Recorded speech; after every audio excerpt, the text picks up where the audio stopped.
I'm Eric Fuchs, Senior Contributing Analyst at The Street, and they just don't get it. We're here today to talk to you about how the media's takeaway from Apple's earnings was insufficient, too simplistic by half. Bloomberg and many others said this or something close to it in their headlines.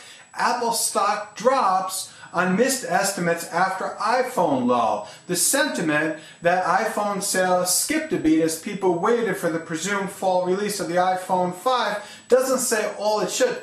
After all, this was all analysts were talking about in the lead up to the earnings. In other words, this was completely anticipated, but in the end, in reality, all told, came out far worse than expected. Now, obviously, the comparative severity of the problem is what should be looked at, as well as why. This should be the real takeaway, and these might be the causes. Number one, competition from products like from Samsung with faster product cycles. In other words, Apple's sort of into the mode of once a year. Other companies have seen this and are going quicker and sort of, stepping in there. If Apple doesn't adjust, well, they'll face more disappointing quarters. Number two, with the anticipated big advance between the iPhone 4S and the iPhone 5, more people than expected waited it out. Consumers are seeing that there are incremental improvements in Apple products and kind of wholesale improvements.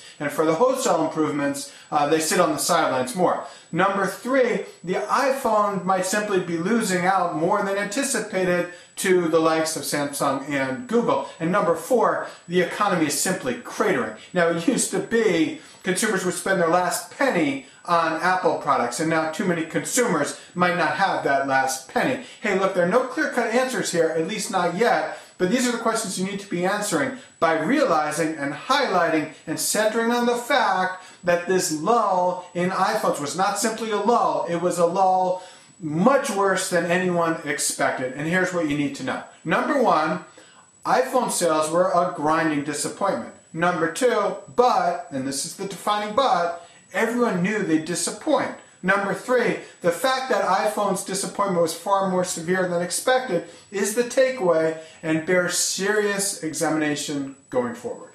If you disagree with me, and you won't, feel free to email me at marek.fuchs@thestreet.com. And remember, they just don't get it.